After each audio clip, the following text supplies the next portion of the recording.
Hello everyone, मैं अर्पणा जैन। स्वागत है आपके हमारे यूट्यूब चैनल जैन क्लासेस में, जिसमें आज हम पढ़ने वाले हैं क्लास 10th का 10th चैप्टर 10वां पाठा अन्ययुक्तः।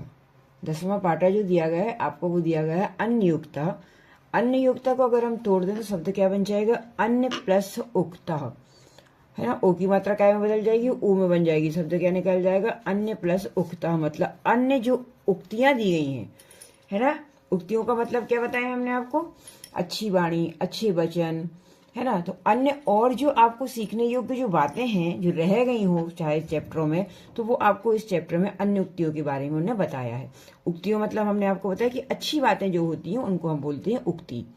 ठीक, क्योंकि हमने देखो लास्ट पहले जो चैप्टर पढ़े हैं उनमें भी हमने बहुत सारी युक्तियां पढ़ी हैं, है ना। उन युक्तियों का भी हमने अर्थ निकाला है, तो उसमें भी हमने बहुत कुछ चीज सीखा है ना। इसी तरह से यहाँ पर भी जो 10th क्लास के लिए लास्ट चैप्टर जो दिया गया है वो दिया गया है 10वां पाठा अन्ययुक्तः, मतलब और जो अन्य उक्तियां हैं वो आपको यहाँ पर बताई गई हैं। पहले हम पाठ का सारांश देख लेते हैं कि इसमें बताया क्या जा रहा है। चलिए पढ़ते हैं। कह रहे हैं प्रस्तुतः पाठा अन्योक्ति विषय वर्तते, मतलब यह जो पाठ है वो क्या दिया गया? अन्य उक्तियों के विषय में है। अन्य उक्ति मतलब अन्य और बातों की, अच्छी जो बातें हैं उनके बारे में यहाँ पर और आपको बताया गया है। ठीक है, तो कह रहे हैं अन्य युक्तियां विषय, मतलब अन्य युक्तियों के विषय में है। अन्युक्ति नाम अप्रत्यक्ष रूपेण व्याजेन व कश्यापि दोषः निंदाया कथ्या। क्या कह रहे हैं? अन्योक्ति नाम, अन्योक्ति जो नाम है वो क्या है? अप्रत्यक्ष रूप से, है ना। अप्रत्यक्ष रूप से मतलब प्रत्यक्ष रूप से नहीं, वो अप्रत्यक्ष रूप से कहते हैं ना अपन कि सीधा सीधा किसी पे प्रहार नहीं करो और उसके क्या करो, धीरे धीरे उससे तुम उनकी बातों को पूछ लो। तो कह रहे हैं अप्रत्यक्ष रूप से व्याजेन, मतलब किसी बहाने से, वा या कथ्यापि दोषा, किसी दोष की, निंदायाम कथना मतलब निंदा करना, गुणस्य प्रशंसा बा अथवा उसकी प्रशंसा करना। इन्होंने कहा, क्या कहा है? इसका मतलब क्या निकल रहा है? ये क्या कह रहे हैं कि किसी से तुम ना तो किसी की निंदा तुम क्या करो प्रत्यक्ष रूप से करो, ना उसकी प्रशंसा प्रत्यक्ष रूप से करो। तो वो क्या कह रहे हैं कि अप्रत्यक्ष रूप से, अन्योक्ति का जो अन्योक्ति जो नाम है वो कह रहे हैं अप्रत्यक्ष रूप से व्याजेन, मतलब किसी बहाने से, मतलब उसको तुम किसी का बहाना ले लो, उससे डायरेक्ट उसकी कोई निंदा नहीं करो। अपन को कहते हैं ना, वो कहावत है ना कि काना से काना के हो तो तई पढ़े टूट। ये हम लोग पहले सुनते थे, कब? अपने पापा लोग, हमारे पापा लोग ये बताते थे। तो ये पहले जमाने की जो कहावत, उनका कहना ये मतलब निकलता था कि आप किसी से अगर आपको ये पूछना है, अगर वो काना है आंख से, तो उससे तुम डायरेक्ट नहीं पूछो, है ना। उससे तुम धीरे धीरे पूछ लो, किसी बहाने से पूछ लो। तो इन्होंने यहाँ पर भी यही कहा है कि आपका जो चैप्टर दिया गया वो क्या कह रहा है कि किसी बहाने से किसी के गुणों की प्रशंसा करना और निंदा करना। ठीक है, तो निंदा करना है, उसी का मतलब है अन्योक्ति। अब कह रहे हैं संकेत माध्यमेन व्यज्यमाना प्रशंसयदा छटिति चिरंज बुद्धो अवतिष्ठन्ति। क्या कह रहे हैं कि संकेत के माध्यम से, मतलब किसी की निंदा अगर आपको करना है या किसी की प्रशंसा करना है तो आप उसको क्या करो? किसी संकेत, किसी बहाने से पूछो। तो कह रहे संकेत माध्यम, संकेत के माध्यम से व्यंजमाना, मतलब किसी की निंदा, प्रशंसा दया अथवा प्रशंसा, झटती मतलब जल्दी से, और चिरंज मतलब धीरे से, है ना। तो क्या कह रहे हैं? जल्दी और देर तक, बुद्धो मतलब बुद्धि में बैठ जाती है। अवतिष्ठन्ति मतलब अगर संकेत के माध्यम से तुम किसी से अपनी बात जल्दी में कहो या थोड़ी आराम से भी कहो, तो वो उसकी क्या होती है? दिमाग में बैठ जाती है, बुद्धि में उसकी वो बातें चली जाती हैं। अत्रापि शब्दानाम अन्योक्ति नाम संग्रहो वर्तते। अत्रापि अर्थात सप्तानाम, सात कितनी दी गई है? जल्दी समझ में, अर्थात पाठकों को क्या हो जाता है? सप्तानाम अन्योक्तियम संग्रहो वर्तते। अतः इसमें कितनी की गई है? 7 सप्तानाम मतलब 7, अन्योक्तियों मतलब अन्योक्तियों का संग्रह है। ये क्या है? अन्योक्तियों का संग्रह है। कितनी दी गई है इसमें? सप्ताना मतलब 7 दी गई है बस। इन 7 के माध्यम से आपको इसमें सब चीजें बताई गई हैं। ठीक है, तो क्या कह रहे हैं देखो, या भी राजहंसा कोकिल मेघ मालाकार तडाक सरोवर चातकादीना माध्यमेन शतकर्म प्रति गमनाय प्रेरणा प्रयतते। या भी मतलब इसमें राजहंस मतलब हंस, कोकिला मतलब कोयल, मेघ बादल, मालाकार मतलब जो माला बनाने वाला होता है माली, तड़ाग मतलब तड़ाग सरोवर मतलब सरोवर या तालाब, चातकादि नाम और चातक आदि के माध्यम से सत्कर्म मतलब अच्छी कर्मों के प्रति गमनाए जाने के प्रति आपको प्रेरणा गम्यते मतलब प्रेरित करते हैं या आपको प्रेरणा वहां पर दे रहे हैं। किसके माध्यम से दे रहे हैं? इन लोगों के माध्यम से, राजहंस, कोकिल, मेघ, मालाकार, तड़ाक, सरोवर, चातका। चातका मतलब चातक एक पक्षी होता है, ठीक है। इन सब के माध्यम से आपको प्रेषित कर रहे हैं, आपको अच्छी चीजें बताने की यहाँ पर उन्होंने कोशिश की है, ठीक है। तो किसी न किसी बहाने से, कोई बहाना लेकर, है ना, किसी पर अगर कोई बात कहनी भी है तो उन्होंने क्या किया, उसको किसी माध्यम से आपके सामने प्रस्तुत करने की कोशिश की। ऐसा नहीं कि डायरेक्ट आपको उन्होंने कह दिया कि ऐसा करना है, ठीक। उन्होंने वहां पर क्या किया, आपको किसी न किसी प्रकार से कोई पक्षी का या किसी मालाकार का या किसी तालाब का बहाना लेकर आपको ये चीजें इनमें बताई गई हैं। समझ में आया? हमको क्या पढ़ना है? अन्य उक्तियां पढ़ना है जो कि किसी न किसी माध्यम से आपके सामने आने वाली हैं, चाहे उसमें आपको प्रशंसा करनी पड़े या उसकी निंदा करनी पड़े, दोनों चीजें आपको यहाँ पर किसी माध्यम से बताई गई हैं। चलिए हम देख लेते हैं पहले क्या दे रहे हैं। सबसे पहला जो दिया है वो क्या दिया है, कह रहे हैं एकेन राजहंसेन या शोभा सरसो भवेत नासा बक्सहस्रेण परि तस्तीरवाशिना। पहले हम कुछ शब्दों के यहाँ पर मीनिंग देख लेते हैं। जैसे हम ये सरसो दिया, जैसे हमने अन्योक्ता का ओ की मात्रा है तो हमने इसको क्या कर दिया, शरसह। शब्द क्या बन जाएगा, सरसा का मीनिंग क्या होता है, तालाब या सरोवर, ठीक है। सबसे पहले तो हम ये देख लेते हैं। फिर कह रहे हैं बक सहस्त्रेण, सहस्त्र मतलब होता है हजार और बक मतलब बगुले, ठीक है, हजार बगुले। फिर परितः, परितरस तीरह, परितः इसको हम संधि विच्छेद कर दें तो इस सा का क्या हो जाएगा, विसर्ग बन जाएगा, शब्द हो जाएगा परितः, ठीक है।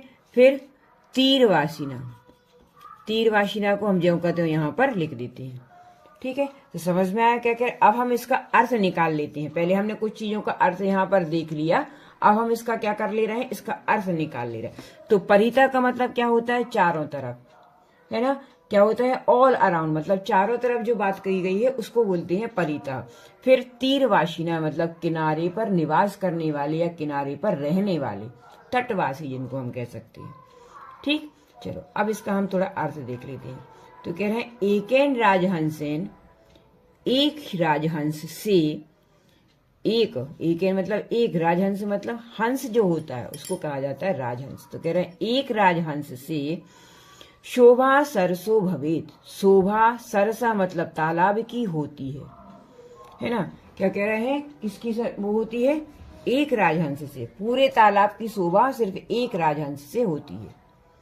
ना सा, शा मतलब बह मतलब शोभा की बात कर रहे हैं, तो ना सा बह शोभा बक सहस्त्रेण, हजारों सहस्त्र, हजारों बकों के माध्यम, बक मतलब बगुलों के माध्यम से भी, परितः तीरवासिना जो कि कहाँ रहते हैं, किनारों पर, चारों तरफ होते हैं, है ना, जो क्या करते हैं, ऐसे बगुलों के माध्यम से नहीं होती जो कि पूरे सरोवर में चारों तरफ होते हैं फिर भी नहीं होती, ठीक है। जितनी शोभा किससे बढ़ जाती है सरोवर की, सिर्फ एक हंस के होने से।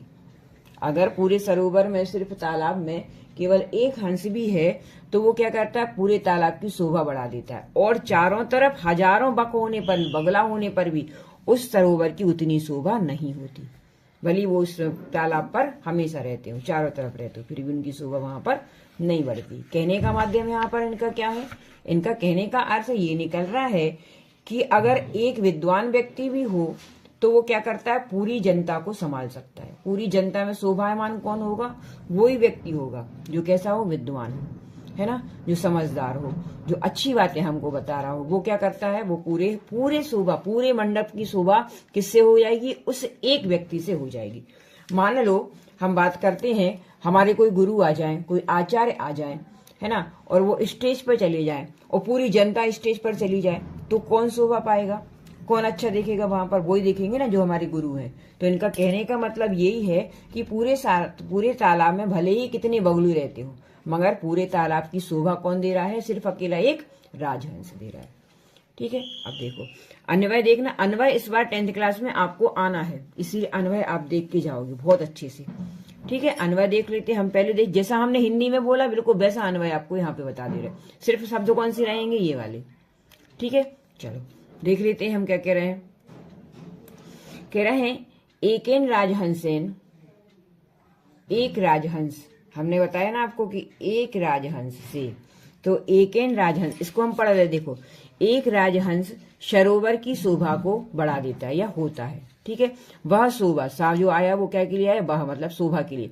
वह चारों तरफ रहने वाले बक हजारों सहस्त्रों से भी ना भवती, ना ये आया है, भवती नहीं होती।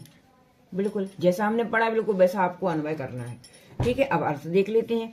कह रहे हैं एक राजहंस से सरोवर की जो शोभा होती है वह शोभा चारों ओर किनारों पर रहने वाले हजारों बगलों से भी नहीं होती है, ठीक है। समझ में आया। अब इसको उदाहरण हम आपको समझ सकते हैं। उदाहरण आपको हमने बताया कि मान लो हमारे कोई गुरु आ जाए, वो स्टेज पे बैठ जाए और पूरी जनता हो वहां पे, तो कौन होगा वहां पे, है ना, कौन शोभा प्राप्त करेगा, कौन अच्छा दिखेगा, तो कह रहे हैं वही गुरु अच्छे दिखेंगे। तो कहने का मतलब इनका यही है कि अच्छे व्यक्ति हर जगह अच्छे ही दिखते हैं, वो शोभा को प्राप्त करते हैं, ठीक है। समझ में आ गया। चलो सेकंड वाला देख लो। इसमें भी हम आपको कुछ अर्थ बता दे रहे। पहले तो दिया है भुक्ता, मतलब खाया हुआ, जो हम खाते हैं, ठीक है, खाया जाता है जो। मृणाल पटनी का मतलब यहाँ पर आया है कमल, जो कमल के फूल होते हैं उनकी जो नाल होती है ना, मतलब समझ लो इसका कमल नाल का मतलब आप ये समझ लो कि उनका जो क्या कह रहे हैं, तना होता है ना, कमल की जो नाल होती है उसको कह रहे हैं। तो कह रहे हैं कमल नाल का समूह जो आया है, पटली मतलब समूह, ठीक। तो इसका सबसे पहले अर्थ क्या निकलेगा इसका, मृणाल पटली मतलब कमल नाल का समूह जो दिया गया है। फिर कह रहे हैं निपितान, निपिता का अर्थ होता है भली भांति पाए गए, भली भांति उसको हमने समझ लिया है, तो इसको हम लिख देते हैं भली भांति, ठीक है। भली भांति जो पाया जाता है या पाए गए जो वेल ड्रंक होता है, तो कह रहे हैं भली भांति पाए गए। कुछ पहले अर्थ देख रहे हैं, फिर इसका हम आपको अर्थ बताएंगे। अब कह रहे हैं न्यम्बुनी, न्यम्बुनी का अर्थ यहाँ पर क्या हो जाएगा, देखो चलो ये अभी हम आपको बताएंगे। यहाँ पे पहले शब्द निकलेगा अम्बुनी, अम्बुनी मतलब होता है जल या पानी, ठीक है। नलिनानी, नलिनानी का मतलब होता है कमलों को, क्या किया है इन्होंने यहाँ पर, नलिनानी का मतलब क्या निकालेंगे हम, कमलों को। निषेवितानी, निषेवितानी मतलब सेवन किया आपने, उसको खाया है, सेवन किया है, सेवन किए गए जो चीजें उनको बता रहे। राजहंस, हे राजहंस, बात किससे करेंगे यहाँ पे, राजहंस से ही बात करेंगे अब हम। बद मतलब बोलो, तस्य मतलब उस सरोवर की, ठीक। कृत्येन, कृत्येन, केन, कृत्येन मतलब किस प्रकार से। फिर भविता, भविता शब्द आया है वो होता है भविष्य की बात कर रहे हैं, मतलब होगा, ठीक। कृतोपकारा मतलब उस उपकार को जो उन्होंने किया है, किए गए उपकार को, उपकार जो किया हुआ है उसको कह रहे हैं किस प्रकार से। कृत्येन मतलब कार्य से, किस कार्य से, कृत्येन मतलब किस कार्य से या किस काम से तुम उसके उपकार को चुकाओगे, ठीक है। अब देखो इसका अर्थ देख लेते, थोड़े से क्या इनके अर्थ बता दो तो आपको समझने में आसानी हो जाएगी। अब इसका हम अर्थ देख ले रहे हैं। कह रहे हैं पहले भुक्ता, मृणाल पटली, भवता, निपिता। देखो शब्द क्या हो जाएगा यहाँ पे, भुक्ता का तो भुक्ता ही रहेगा, भुक्ता मतलब होता है खाया हुआ। तो कह रहे हैं कि यहाँ बात किससे कर रहे हैं अब, राजहंस से। तो कह रहे हैं कि हे राजहंस, भुक्ता मृणाल पटली, आपने जो कमल की नालों का जो समूह था उसको आपने जो खाया है, भली भांति, भली भांति आपने उसको क्या किया है, खाया, अच्छे से खाया है, ठीक है। निपितानी, अब देखो इसको निपितानी शब्द हो जाएगा, ये इसमें नी जुड़ जाएगा, कैसे, ये जो ना है और ये या है, या क्या आधा ना और या आधा बचेगा, इसका जो आ है वो इसमें जुड़ गया तो समझ बन गया अम्बुनी, ठीक है। अब इस न्याय का क्या बन जाएगा, इस या का क्या बन जाएगा, ई बन जाएगा।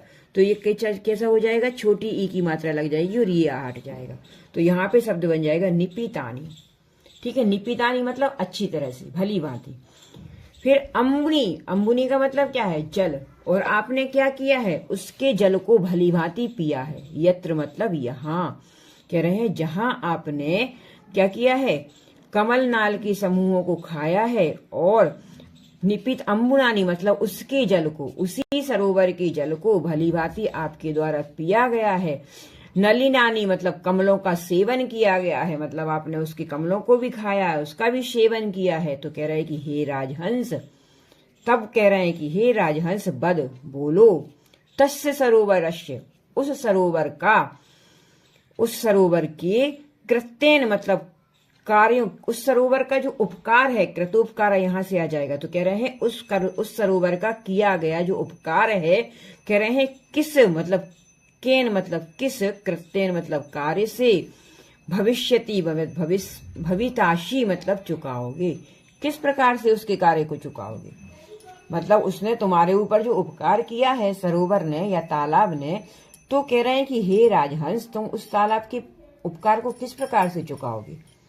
मतलब क्या कह रहे हैं इन्होंने, देखो किसी प्रकार से अगर कोई तुम्हारे ऊपर उपकार कर देता, अच्छे कार्य के लिए अगर वो तुम्हारा साथ दे देता है, तो हमारा फर्ज क्या बनता है कि हम उसके उपकार को चुकाएं, है ना। तुमने उसी तालाब का जल पिया है, उसी तालाब के तुमने कमल थे उनका तुमने सेवन किया है, उसको खाया है, इतना सब होने के बाद भी तालाब तुमसे कुछ नहीं कह रहा, तो वो कह रहा है कि तुम बताओ हे राजहंस, तुम बोलो कि तुम किस प्रकार से उसके उपकार को चुकाओगे, है ना। ये उसका पूरा अर्थ निकल रहा है। अब इसको देखो हम पहले, तो देखो अन्वय देख लो पहले। तो हम बात कहाँ से शुरू करेंगे, राजहंस। तो कह रहे हे राजहंस, यत्र मतलब जहां, भवता आपने, मिलाल पटली भुक्ता मतलब कमलनाल के समूहों को खाया है, अम्मुनी निपितानी नलिनानी, अम्मुनी मतलब जल को पिया है, नलिनानी निषेवितानी मतलब नलिनानी मतलब कमल का सेवन किया है, निशितानी मतलब निशिवितानी मतलब होता है खाया या सेवन करना।